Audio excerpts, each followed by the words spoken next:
Evangelho de Marcos, capítulo 16, versículo 1.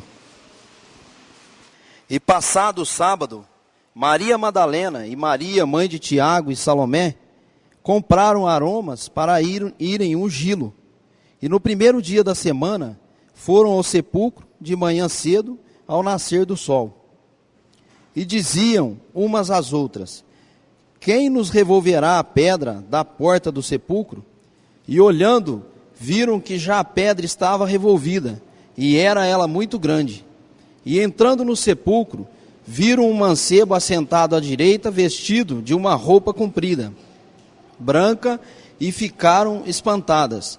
Porém, ele disse-lhes: não vos assusteis, buscais a Jesus Nazareno, que foi crucificado. Já ressuscitou, não está aqui. Eis aqui o lugar onde o puseram. Mas ide, dizei a seus discípulos e a Pedro, que ele vai adiante de vós para a Galiléia, ali o vereis, como ele vos disse. E saindo elas apressadamente, fugiram do sepulcro, porque estavam possuídas de temor e assombro, e nada diziam a ninguém, porque temiam. E Jesus, tendo ressuscitado na manhã do primeiro dia da semana, apareceu primeiramente a Maria Madalena, da qual tinha expulsado 7 demônios. E partindo ela, anunciou àqueles que tinham estado com ele, os quais estavam tristes e chorando.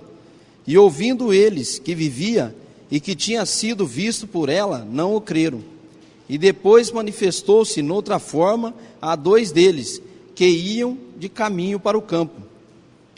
E indo estes, anunciaram-no aos outros, mas nem ainda estes creram. Finalmente apareceu aos 11, estando eles assentados juntamente, e lançou-lhes em rosto a sua incredulidade e dureza de coração, por não haverem crido nos que o tinha visto já ressuscitado.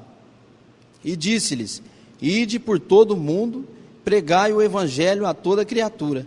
Quem crer e for batizado será salvo, mas quem não crer será condenado. E estes sinais seguiram aos que crerem. Em meu nome expulsarão os demônios e falarão novas línguas. Pegarão nas serpentes, e se beberem alguma coisa mortífera, não lhes fará dano algum. E porão as mãos sobre os enfermos e os curarão. Ora, o Senhor, depois de lhes ter falado, foi recebido no céu e assentou-se à direita de Deus. E eles, tendo partido, pregaram por todas as partes, cooperando com eles o Senhor, e confirmando a palavra com os sinais que se seguiram. Amém.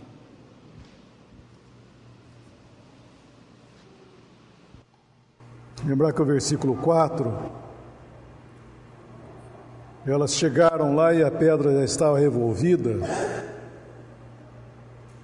Nós vemos que um anjo, no outro evangelho diz que o anjo removeu a pedra. E lembrar que a pedra foi revolvida não para que o Senhor saísse, e sim era a prova da ressurreição. Era a prova que ele não estava lá, porque não havia necessidade que alguém tirasse a pedra para que ele saísse. Foi da mesma forma que quando os 11 estavam reunidos numa sala, com medo dos judeus, com as portas trancadas, o Senhor se colocou no meio deles. E eles pensaram que estivesse vendo um espírito, mas era ele mesmo. Ou seja, o corpo ressuscitado do Senhor, ele ele tem a capacidade, nessa sala, por exemplo, se ele quisesse entrar aqui e se pôr no nosso meio sem ter que abrir nada, porta nenhuma. Então o Senhor fazia isso aí. Então a pedra revolvida aqui não foi na necessidade que fosse feito isso para que ele saísse. A pedra revolvida foi testemunho de que ele não estava lá, que ele estava ressuscitado. No Evangelho de João, esse mesmo acontecimento, no capítulo 20 de João, esse mesmo fato narrado por João, versículo 11.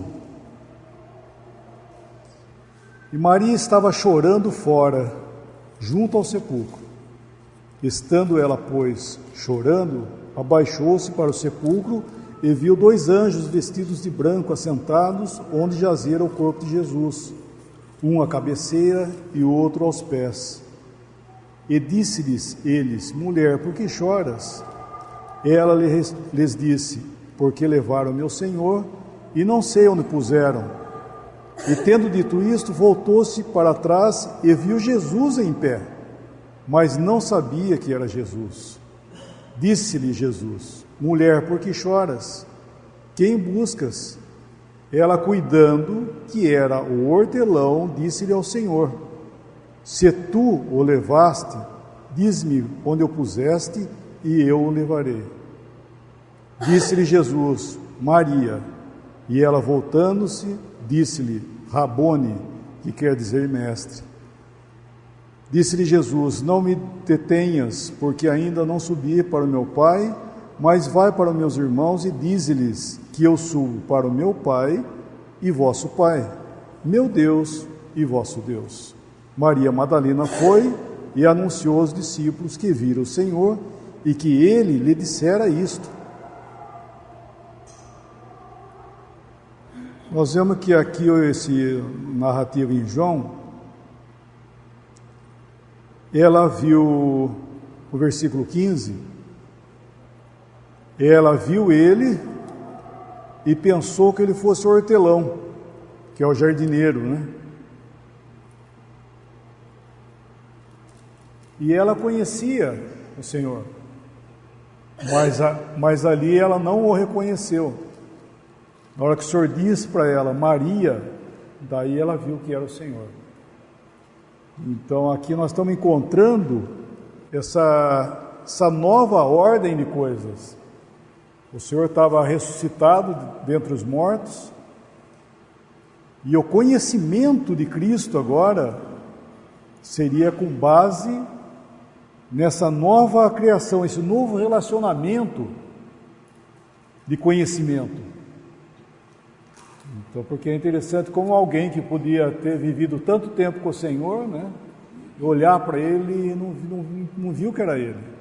Os dois discípulos de Emaús caminharam com ele, conversando, convidou para entrar em casa, ele entrou na casa deles, e daí o Senhor se revela, daí que eles viram que era o Senhor. Por que isso, né? O que estava acontecendo? É que o Senhor agora, ressuscitado dos mortos, dentre os mortos, né? Ele agora é uma nova ordem de coisas. Não que ele fosse outra pessoa, né? Ou tivesse com aparência, era ele, mas eles só podiam reconhecê-lo através de revelação. Tem um versículo que Paulo fala em 2 Coríntios, capítulo 5, 2 Coríntios 5, versículo 15. E ele morreu por todos, para os que vivem, não vivam mais para si, mas para aquele que por eles morreu e ressuscitou. Assim que, daqui por diante, a ninguém conhecemos segundo a carne.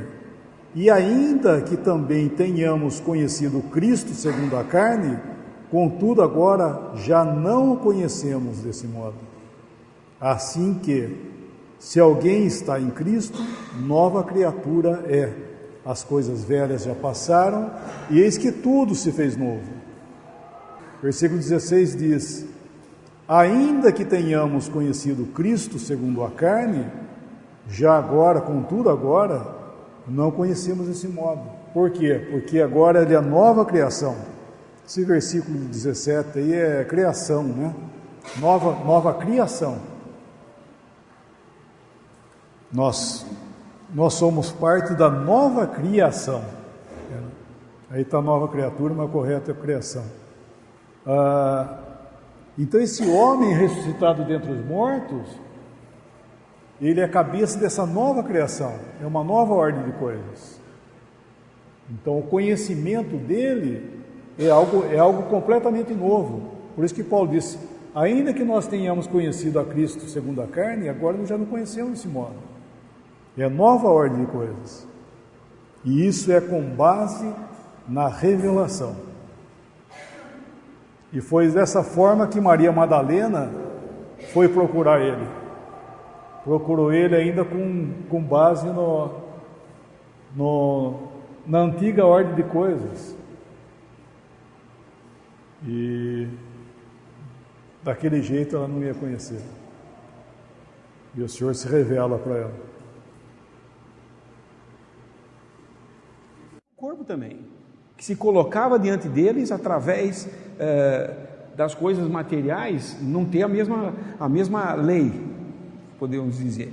Hoje, o que me impede de entrar nessa sala sem abrir nenhuma porta? A minha parte física. A matéria não atravessa a matéria, é física, né? Porém, o Senhor Jesus, com o seu corpo glorificado, ele continuava sendo uma pessoa. Ele pede para Tomé botar a mão nas chagas, ele põe a mão, quer dizer, é um corpo físico. Ele se coloca diante dos discípulos em Emaús e come com eles. Eles reconhecem o Senhor Jesus quando ele parte o pão. Ele pede para comer, ele se encontra com os discípulos na praia, com Pedro, fala: o que vocês têm para comer? Peixe. Ele pega e come com eles. Um corpo, porém, não seguindo as mesmas leis de um corpo normal nosso. Porém, aqui o que ele está falando, em 2 Coríntios, é que nós não conhecemos mais o Senhor através desse corpo, ou do conhecimento humano, mas segundo uma outra coisa, que é o poder do Espírito Santo em nós, gerando vida. E isso é que é a base de todo o Evangelho. Em 1 Coríntios 15, nós vemos Paulo falando aos Coríntios a respeito da ressurreição, porque surgiu entre eles, já logo nos primórdios da igreja, começou a surgir más doutrinas entre eles. E uma das doutrinas que estava surgindo, pelo que a gente lê no contexto, depois vocês lerem 1 Coríntios, vocês vão entender do que eu estou falando, quem não se lembra dessa passagem, é que eles afirmavam que o homem não ressuscitava. Ou seja, se eu morresse agora, eu não tinha ressurreição, não existia ressurreição. Ou seja, isso era coisa de saduceu. Os judeus, o povo de Israel, eles tinham, na época que o Senhor Jesus veio, várias seitas dentro da religião deles, que era a religião dos israelitas, que eles criaram como sua própria religião. Não era o que Deus tinha colocado. E dentre eles existiam os fariseus, existiam os saduceus, existiam outros pequenas subdivisões dentro da religiosidade dos judeus. Nós vemos nos evangelhos que os fariseus, aliás, em Atos, que os fariseus acreditavam na ressurreição, e nos evangelhos também, né? E os saduceus não. Tanto que os saduceus se aproximam do Senhor Jesus e questionam ele a respeito de um homem que, casado, ele morreu, deixou a viúva casou com o irmão, como a lei mandava, para manter a família. Morreu esse, casou com outro irmão, e assim foram 10 irmãos. Na ressurreição, com qual irmão ela vai ficar? Qual era o verdadeiro marido dela? Eram saduceus querendo botar a ressurreição em questão. Em 1 Coríntios 15, Paulo, quando ouve que entre eles existia essa doutrina de que o homem não ressuscitava, o que ele começa falando? Não, o homem ressuscita? Não, ele começa pregando o Evangelho, porque eu recebi do Senhor o que também eu passei para vocês, que o Senhor Jesus morreu, foi sepultado, ressuscitou no terceiro dia, foi visto primeiro por Maria Madalena, depois pelos discípulos, depois e por último por mim, como um abortivo. E Cristo ressuscitou dentre os mortos. Agora, se Cristo ressuscitou dentre os mortos, então existe a ressurreição, porque se Cristo não ressuscitou, nós somos as mais miseráveis das criaturas, porque se Ele não ressuscitou, nós continuamos nos nossos pecados. E isso é muito importante nós sabermos. Normalmente a gente ouve o Evangelho, a gente pega o Evangelho como assim: o que me salvou? A morte de Cristo na cruz, o seu sangue derramado na cruz. E isso é verdade. Mas a obra de Cristo não foi só Ele levar sobre si os nossos pecados e morrer por isso e derramar seu sangue. Mas a obra de Cristo inclui: Ele foi sepultado, Ele ressuscitou dentre os mortos, Ele foi glorificado e agora é um homem nos céus. Isso é fundamental no cristianismo. Hoje nós temos um homem no céu, o primeiro que foi para nós lá, abriu o caminho. E a nossa salvação hoje é por intermédio dessa obra. Efésios: o poder que ressuscitou Cristo dentre os mortos é o mesmo poder que salva o homem hoje. É o mesmo poder, não é outro poder. O poder que tirou Cristo dentre os mortos é o poder que nos salva. E o poder que hoje nos dá entendimento de conhecer Cristo, não segundo o pensamento humano ou segundo o homem, mas segundo Deus mesmo. É disso que ele está falando aqui. Nós hoje não conhecemos mais Cristo segundo a carne. E aqui nesse versículo, vou repetir, ler de novo, no 2 Coríntios 5,16: assim que daqui por diante a ninguém conhecemos segundo a carne, e ainda que também tenhamos conhecido Cristo segundo a carne, contudo agora já não o conhecemos deste modo. Só que ele não fala de que modo que nós conhecemos agora. Ele só fala assim, no 17: assim que se alguém está em Cristo, nova criatura é. As coisas velhas já passaram, eis que tudo se fez novo. A nova criatura conhece Cristo. O que é essa nova criatura? É o homem que recebe vida pela palavra de Deus e o poder do Espírito Santo gera vida no homem morto em seus delitos e pecados. E ele então desperta para ouvir o Evangelho, e ouvindo o Evangelho da salvação, ou seja, Cristo morrendo por ele, derramando seu sangue e tudo, ele crê nesse Evangelho e ele passa a conhecer Cristo agora nos céus, assentado à direita de Deus. Não um homem aqui na terra que foi um grande exemplo, isso ele foi. Não um homem que está pendurado numa cruz, isso ele foi pendurado, mas ele não está mais lá. Não um homem que foi sepultado e agora está lá, suas cinzas lá esperando. Não, ele ressuscitou dentre os mortos. Conhecemos a Cristo agora completamente. Então, quando vamos para Hebreus e vemos que ele fala: olhando para o autor e consumador da nossa fé, Cristo Jesus. Onde está Cristo Jesus? Nos céus. É para Ele que nós temos que olhar. O objeto hoje da nossa afeição, do nosso desejo, de tudo que nós queremos na vida, é Cristo. Ainda que nós tenhamos que trabalhar para nos alimentar, para ter carro, para ter uma propriedade, esse não é o nosso objetivo aqui. Isso é coisa comum que qualquer ser humano faz, mesmo o mais irreverente dos ateus.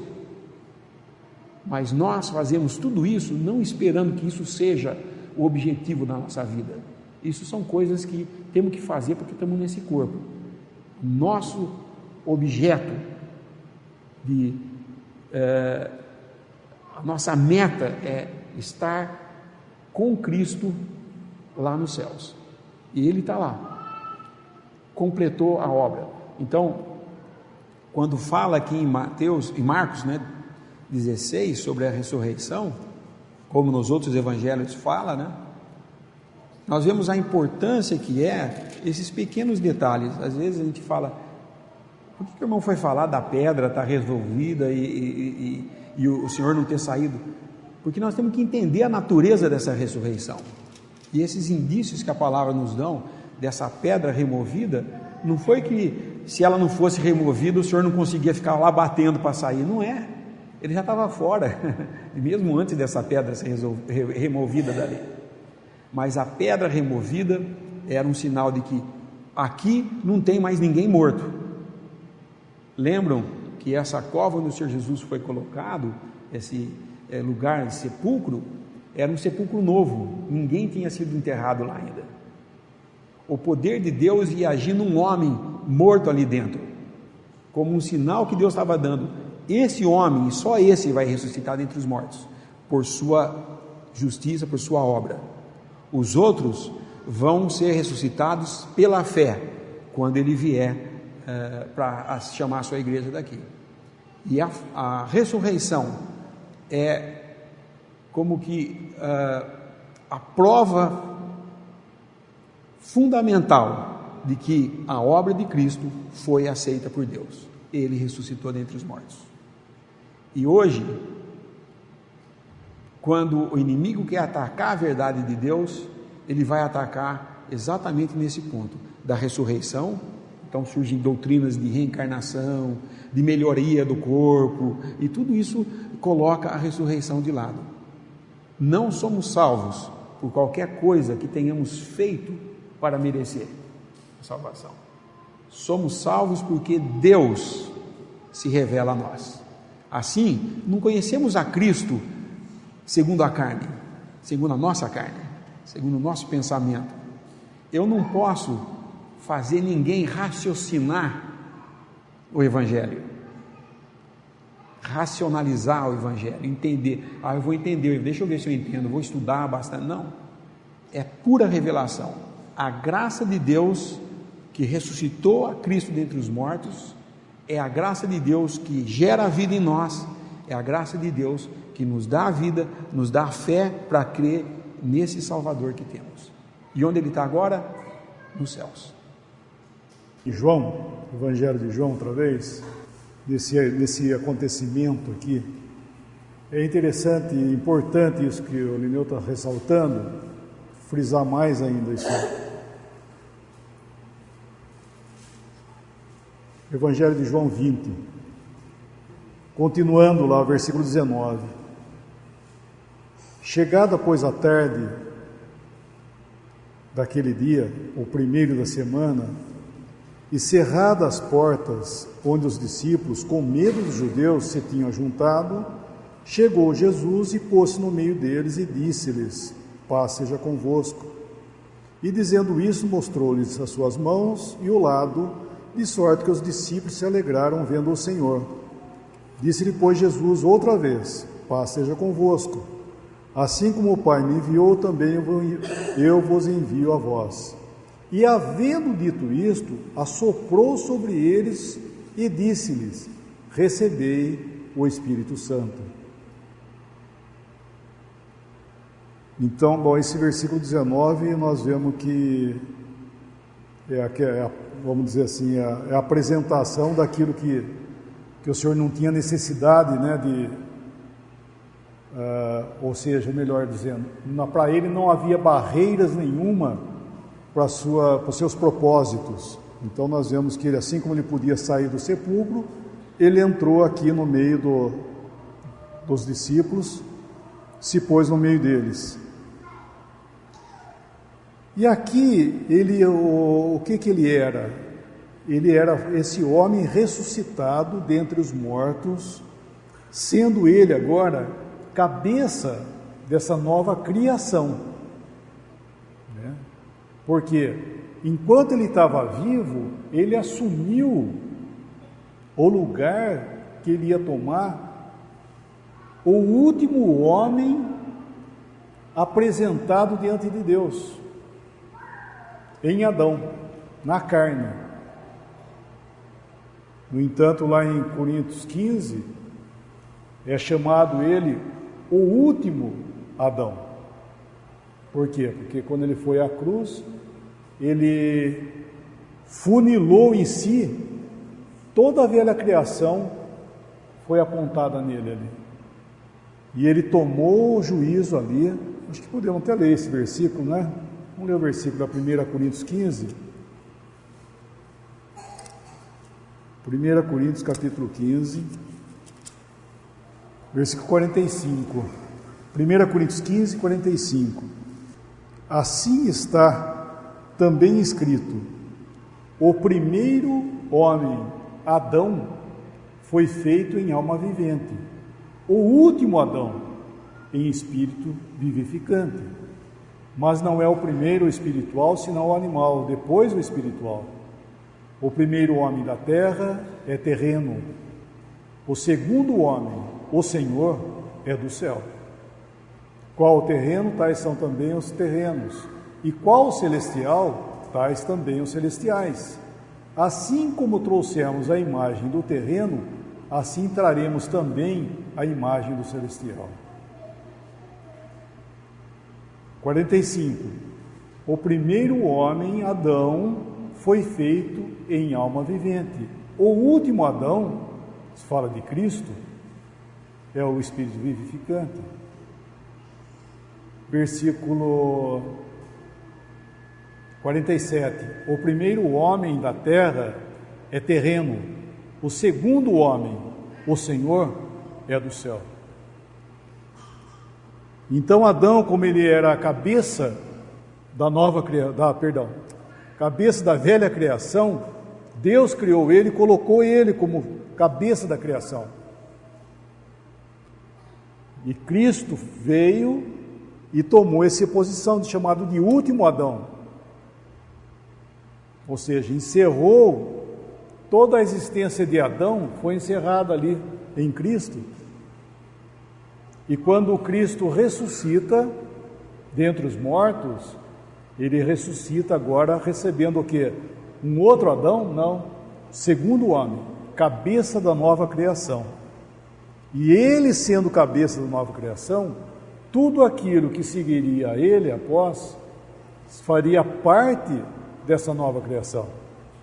Lá em João, outra vez, capítulo 20, nós vemos que o versículo 22, e havendo dito isto, assoprou sobre eles e disse: recebei o Espírito Santo.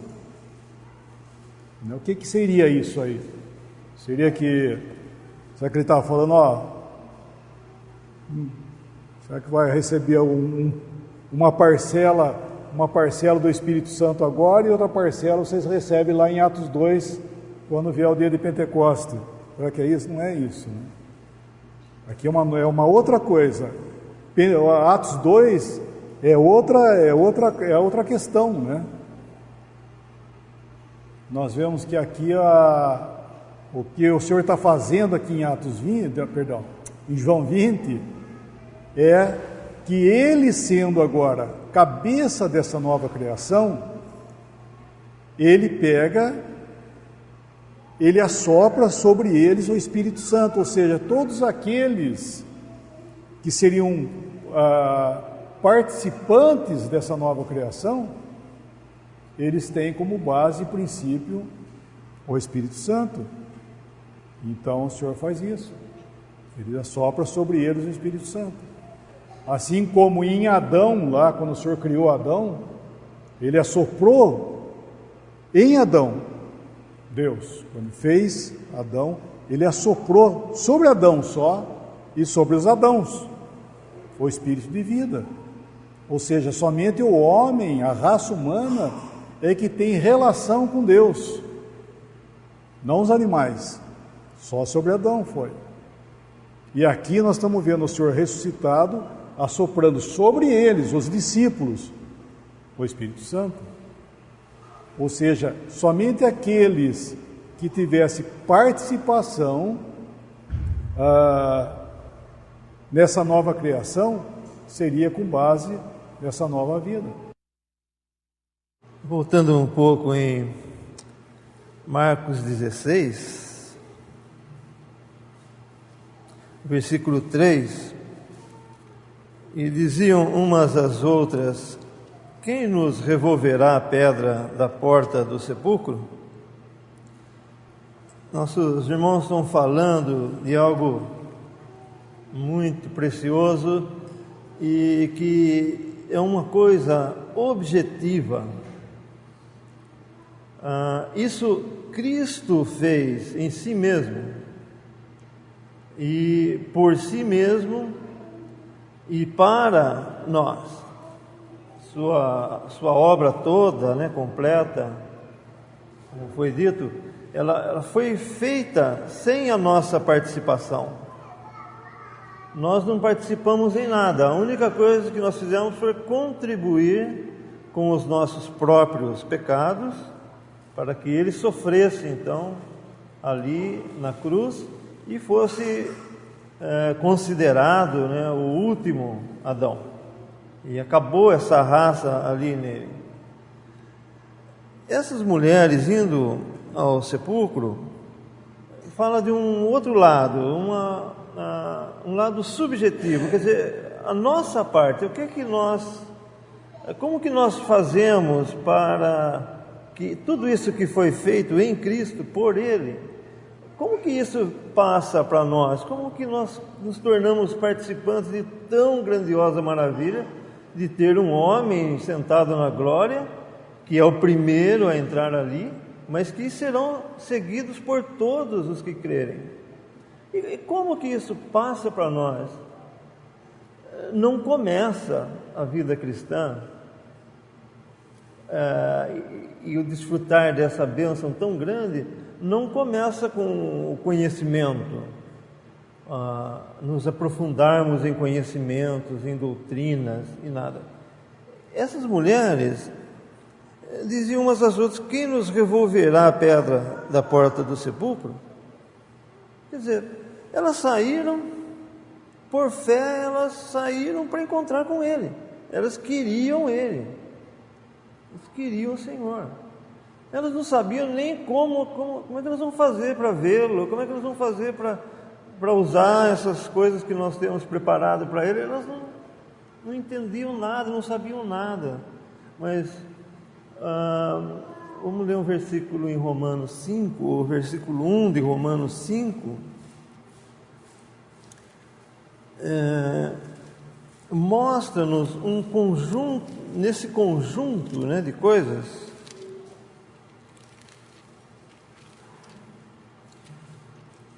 Os irmãos falaram, esse conjunto que forma a obra de Cristo não é uma coisa só. Começa desde a sua divindade, o Filho unigênito do Pai, Deus eterno, Deus em todo sentido da palavra, estava com e era Deus. Então isso faz parte também de toda essa obra. E dependia de Ele ser Deus para fazer tal obra. Dependia de Ele ser homem também, Ele teve que nascer. É mais um elemento do conjunto de tudo aquilo que expressa a salvação e a obra, a glorificação do homem e tudo. Dependia então dele andar aqui de uma maneira santa também. Se nós negarmos a santidade que ele era, que essa pessoa era, como nos falava no Antigo Testamento, em Levítico, né, que a vítima era aberta, ela tinha que ser sem mancha, sem mácula, mas ela era aberta, as suas entranhas também não podia ter nada. Quer dizer, externamente e internamente, essa pessoa era totalmente sã, totalmente pura, não havia nele mácula alguma. Então dependia desse elemento também para que a obra pudesse ser completa. E também dependia então dele passar aqui por esse mundo em obediência ao Pai, totalmente em obediência à vontade do Pai. Dependia disso também, embora ele mesmo tinha os mesmos pensamentos que o Pai, os mesmos sentimentos. Ele queria fazer a mesma coisa que o Pai, mas se não saísse da boca do Pai, ele não faria. Dependia disso. É um homem obediente. E por fim, daí a cruz, como nossos irmãos falaram, a ressurreição, a assunção aos céus, o subir aos céus, ou assentar-se à destra da majestade nas alturas e derramar o Espírito Santo. Isso tudo fala dessa obra completa. Só que tem que haver um elemento que não está objetivo, quer dizer, não é só nele, ou dependeu só dele. Um elemento para que isso passe para nós, para que tenha valor para nós. E se chama fé. Por isso esse versículo 1 de Romanos 5 fala: sendo, pois, justificados pela fé, temos paz com Deus por nosso Senhor Jesus Cristo. Então, há um elemento que faz com que todas essas coisas venham a ser nossas. Não só existe, por exemplo, essas coisas são certas e seguras em si mesmas, pelo poder de Deus. Se um incrédulo entende isso e aceita ou não, isso não muda nada. A glória dessa pessoa, a glória da sua obra, tudo aquilo que diz respeito, né, a Cristo,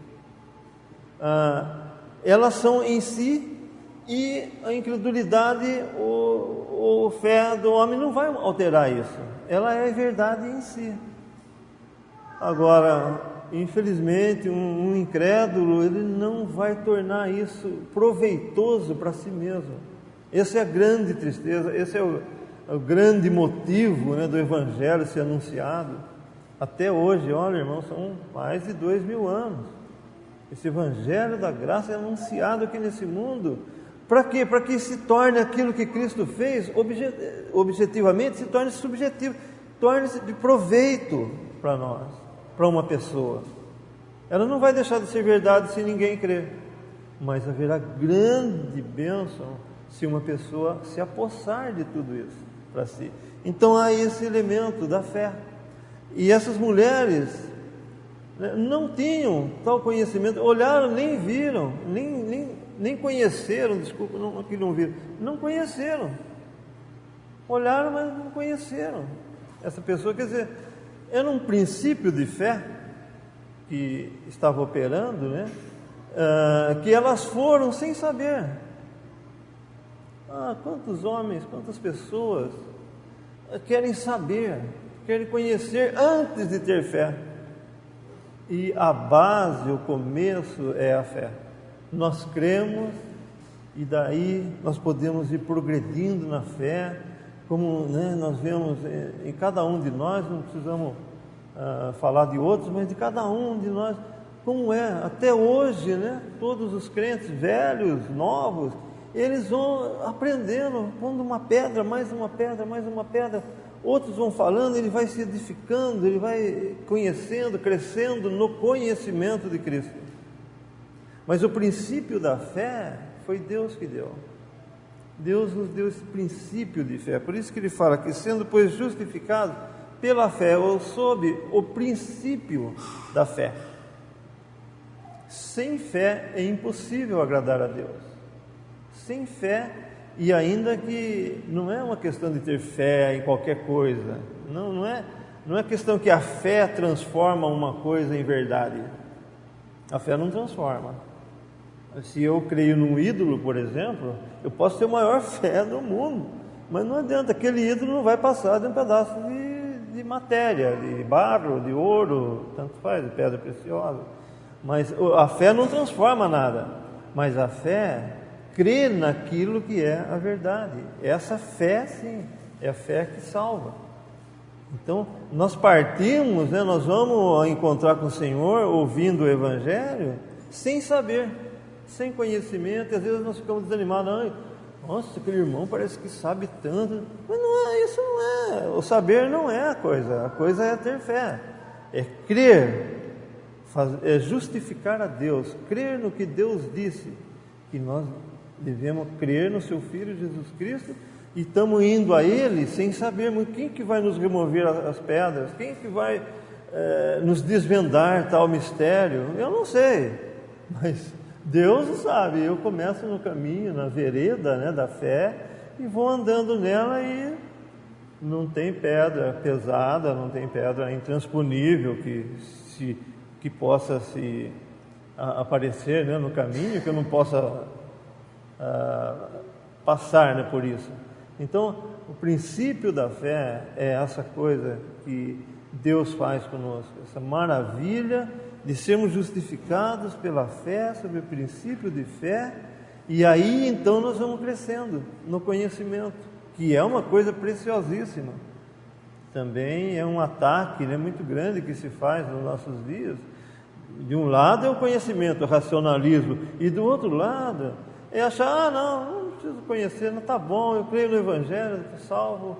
Ou então muitos até, infelizmente, falam, talvez eu seja salvo, então já está bom. Não, o princípio da fé, ele nos introduz numa vereda, né, que nos leva a um caminho infinito de conhecimento de Cristo, conhecimento da obra de Cristo, conhecimento dos princípios e desígnios de Deus, não só para conosco pessoalmente, como para a igreja, como para Israel e como para o mundo. Então são coisas tão preciosas que nós vamos desvendando, né? Mas que começou a partir do princípio de fé, sem saber muito. Por isso nós não devemos nunca nos desanimar, sempre saber que esse princípio que nós começamos, ele vai nos levar a algo muito profundo, muito precioso, que hoje nós nos apossamos pela fé, mas que aos poucos nós vamos tomando conhecimento daquilo para o que nós somos chamados, para sermos conforme a imagem de seu Filho, para sermos glorificados com seu Filho, não só sepultados com Ele na sua morte, mas também viver através dele. E nos fala em Romanos 8, né? Viver através de Cristo, morrer, né? Ser sepultado com Ele na sua morte, mas viver através de Cristo. Se ela não tivesse fé, elas iam falar: não adianta nem ir lá porque tem uma pedra, a gente não vai conseguir remover, né? Mas a fé fez elas andarem no caminho, apesar da dúvida. Nós estamos indo, mas como é que vai fazer para remover aquela pedra? Chegou lá, estava removida. A fé faz isso exatamente, ela move você, apesar de você ter dúvidas e não saber o que fazer. A fé te leva ao lugar onde você vai ver que realmente está aberto, você não precisa nem se preocupar com o que você tem que fazer. E muitas vezes nós nos preocupamos como fazer as coisas. Temos a fé e ficamos no meio do caminho preocupados. Isso não está mal de todo, porque na realidade essas mulheres tiveram essa dúvida, mas estavam caminhando na direção do sepulcro, né? Nós podemos ter dúvidas enquanto caminhamos aqui, mas no final das contas vai estar tudo aberto e o Senhor vai mostrar exatamente o que Ele é, quem Ele é e o poder que Ele tem. E isso é muito importante, porque às vezes a gente vê, quando a gente se converte, a gente sempre tem essa imagem, aquele irmão que ministra, fala: puxa, se eu soubesse metade do que ele sabe. E quando esse irmão que está ministrando e que parece saber tanto, ele vai em outra assembleia, ele fala: puxa, se eu soubesse isso, como esse daí sabe. E cada vez nós vamos pensar que tem alguém que sabe mais do que a gente, mas na realidade é tudo uma questão de tempo. Nenhum recém-convertido, eu posso esperar de um recém-convertido que ele saiba todas as doutrinas e que ele tenha todo o conhecimento da palavra, porque o conhecimento não vem como fruto da salvação em si. Ela faz parte do amadurecimento. O nosso crescimento no conhecimento da verdade é o dia a dia, porque nós temos que estar, sim, atentos em aprender dia a dia alguma coisa, para sermos edificados e crescermos no conhecimento dessa pessoa divina que está lá nos céus, mas que é um homem agora, no nosso lugar, ocupando um lugar como garantia para nós. E como eu posso ter certeza de que esse lugar está garantido para mim? Como é que eu tenho certeza que eu vou chegar lá? Por um fato, de que Ele, tendo assentado à direita da majestade, derramou aqui sobre a terra o Espírito Santo, que é a igreja. Ele formou um corpo aqui na terra, no dia de Pentecostes, e através da igreja formada aqui na terra, com o crescimento, ela vai dia a dia, pelo ministério daqueles que são colocados como ministros da palavra, vai dando um crescimento para todos conhecerem mais a pessoa do Senhor. Então, quando nós começamos a ler, estudar, cada coisa que um fala acrescenta e leva a mais um ponto, e isso é o conhecimento espiritual, porque ele é dirigido pelo Espírito Santo. Essa é a grande diferença do que nós vemos hoje na cristandade professa. As pessoas se reúnem em torno de um homem que se chama pastor ou reverendo, ou o nome que eles quiserem dar, que fez um curso e tem em teologia e tem conhecimento em todas as doutrinas de todas as coisas, e ele é o que começa, termina, fala o hino que tem que cantar, e ninguém pode falar nada, só ele, porque ele dominou, ele tomou o lugar do Espírito Santo. E na realidade, quando nos reunimos aqui, é para que tenha o Espírito Santo liberdade de usar aqueles a quem ele quer usar. E o homem se intitula nessa posição, ele barra a ação do Espírito Santo e não se pode crescer no conhecimento. Por isso que hoje a gente vê na cristandade cada vez mais um conhecimento superficial do que realmente Cristo é. Apesar de se gabarem de ter grande conhecimento, é a igreja, no final é a igreja de Laodiceia, né? Pensa que tem tudo, mas é pobre, cega e nua, mas não tem nada. Pensa que tem grandes conhecimentos, não tem, porque falta o quê? Aquele que está à porta batendo para entrar. E isso que nós temos na cristandade hoje. Cristo do lado de fora, o homem dominando tudo, e aquele que tem ouvido, ouça, abra a porta, ele vem e pode ele ministrar a nós toda a verdade. Versículo para isso aí, 1 Coríntios 8. 1 Coríntios 8, o assunto aqui é sobre comida sacrificada e etc e tal, mas ele fala algo aqui interessante. 1 Coríntios 8, versículo 1. Ora, no tocante às coisas sacrificadas aos ídolos, sabemos que todos temos ciência. A ciência incha, mas o amor edifica. E se alguém cuida saber alguma coisa, ainda não sabe como convém saber. Mas se alguém ama a Deus, esse é conhecido dele. O saber, né, que o irmão está falando, que a gente vai, na vida, a vida cristã, a gente vai aprendendo, nós somos edificados na Assembleia. Mas tudo isso, né, todo o saber, ele está relacionado ao próprio Senhor. Ou seja, o conhecimento que nós temos não é algo em nós, é algo nele. Não é algo que não sou eu que sei, como fosse algo meu. Aquilo que nós sabemos nele. Ou seja, se o Senhor nos guarde, né? Se nós abandonamos o caminho da verdade, se é que eu posso dizer que abandonamos, mas se nós nos apartamos de andar com o Senhor, ou andar na Assembleia, nós perdemos a verdade. Aquilo que nós sabíamos, nós perdemos, porque não está em nós. E isso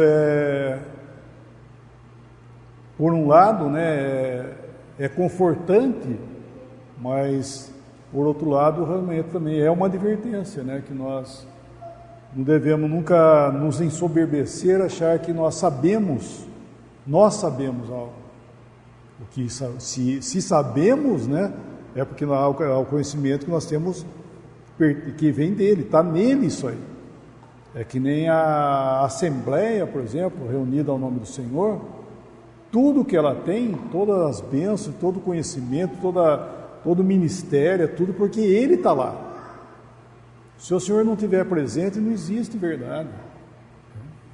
E assim também a nossa vida, individualmente dizendo, né? Todo o conhecimento é nele. Sem Ele, não tem jeito.